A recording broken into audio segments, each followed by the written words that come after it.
Oh my goodness.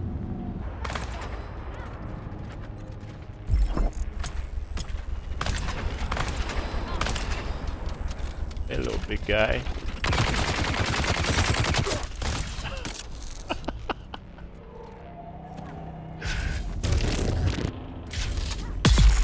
No, you're not getting up.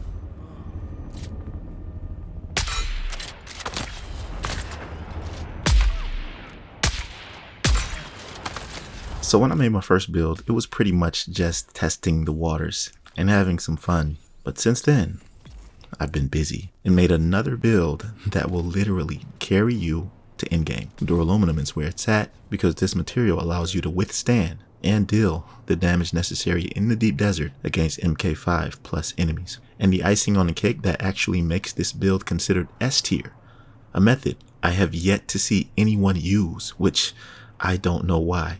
So I decided to step in and introduce this to the community. It can actually be a meta candidate, but let's not waste any more time. Let me show you the build. So everything I have equipped is Duraluminum based, and boy do I feel powerful. Plus, I finally was able to take the time to do the trainer missions, specifically for Mentat, which is absolutely insane for rifle builds. And that's exactly what I'm using. Now, I wanted to take a slightly different approach to this, as opposed to my other bleed build that was almost split between two classes, the Trooper and Swordmaster. For this Syndicate build, I decided to focus more on one class to be more powerful in this actual role, mainly DPS. This thing hits hard, and that's for a lot of reasons, but firstly, let me talk about the primary, which is actually super rare to get. It's called 5 Fingers Triple Shot Rifle. First of all, it just feels great in terms of weapon handling and it hits like a truck. It's semi-automatic that has no scope, but has the range of a sniper because it's considered the same archetype. It has 9 rounds, and get this, fires 3 rounds at once, all coated with poison. Now, poison out of all the status effects seems to be the most powerful. Neither bleed or fire damage stacks, so they have terrible scaling in terms of damage as you get higher in levels. But poison seems to deal the most, and this 5 Fingers rifle is perfect for the Mentat. But I know what you're thinking, okay? Especially the high level players, that I'll barely be able to get a shot off effectively enough while getting swarmed by shielded enemies, or just fighting against those heavy tanks with the shields that just walk up on you and fire their miniguns. And for those of you who don't know, once you get into the deep desert, 90% of the weapons instantly become obsolete. Doesn't matter which one, because so many enemies have shields, so most people end up using the drill shot or just resort to using melee, which can get boring and redundant. But I have a solution. What if I told you that there's a weapon that hits harder than even this 5 Fingers rifle, plus damages enemy's shield and health while simultaneously destroying the shield?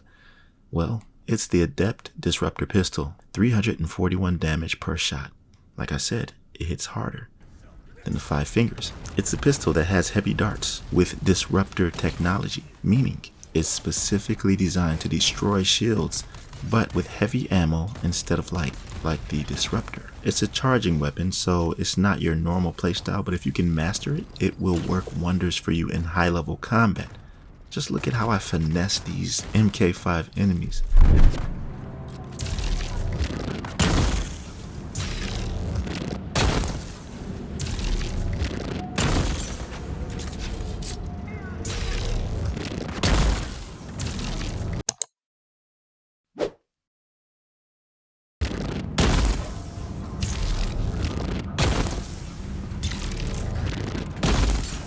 Wow, oh my goodness. Okay, now that was crazy. You know that was crazy. And what's also great about this is that it gives you an indication of when their shield is weak, like you see here once it starts flickering like so. Yeah, this method is insane. Now, I will say that I've used this in Sector D3, deeper in the desert at a higher level buried testing facility. You know, those ones that drop the guaranteed Plastanium MK6 loot. I used the pistol in there, and even with it being an MK5 weapon, was still performing exceptionally well. Because let's be real, it definitely doesn't one-shot them like you saw in a previous clip because these are MK6 enemies, but it staggers them. And this is a tactical advantage in and of itself. When all the attention is not on you, plus you will be a very useful squad mate. Just imagine this pistol at MK6 level. I can't wait to get it. So, I know that was a mouthful, but this is how I synergize the two weapons, and the correlation is beautiful. I rarely use this jolt knife because being an almost fully maxed Mentat, my melee skills are pretty garbage, to be honest.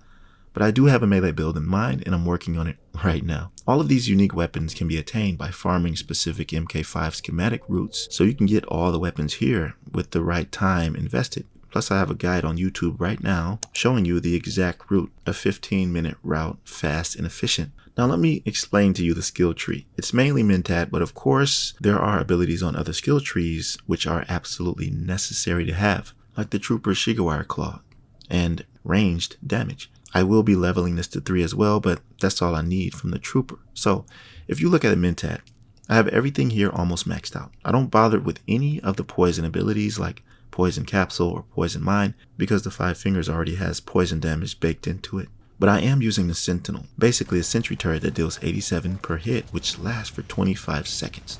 Perfect for a zoning build like this. It protects you and will finish enemies off nice and easy. My final ability is the Hunter Killer. Great to use before combat when they don't even notice you, because one of the passives on the Mentat skill tree is that more damage to enemies that you hit from behind or the ones that aren't paying attention to you. So this is perfect. Instant kill. 1200 damage is insane, but it will be even more if they don't notice you. You saw what happened to that MK5 heavy enemy in the deep desert. What I like about Mentat is that it's specialized in raw damage. So these techniques are where things get even better. Exploit weaknesses grants increased damage to an area you shoot with subsequent attacks. And Marksman will provide an extra 30% headshot damage once maxed out. Now I almost forgot to mention that Mentat, just like the Trooper, has ranged damage. So yeah, this build is really good to say the least. And for my third technique, this is just a personal preference, because no matter what build you have on, stamina is one of the most important parts in this game. And Swordmaster just simply has the best stamina abilities and techniques. So I've equipped disciplined breathing with general conditioning and optimized hydration as my passives. Now let me quickly show you the armor I use because this is important. I have mostly Syndicate armor and it's my favorite so far. It has great status mitigation with 26% poison and blade for how I have it set up, but also 32% fire mitigation with 26% blade mitigation. I'm losing about 4% since I have Iris gauntlets, but I gain 8% from the compression stem leggings. Both are great for reduced power usage and reducing more stamina drain from dashing. I love this armor also because it's considered light but performs kind of like heavy without the downside of slowing you down and using more stamina when dashing. It's not the best in one category, but performed reliably across the board, which makes it a go-to for PvP and general survival, especially in a deep desert. But this Duraluminum build right here will definitely carry you to endgame as promised. So stay tuned for what I have coming next, because it's going to be a banger. Also, I'd love your feedback on this build in the comment section below. Tell me what you've been playing with. Thank you for listening to the end. If you made it here, you're a GOAT. So like the video if you enjoyed it, and don't hesitate to subscribe if you're new here. I'll see you in the next one. Be right out.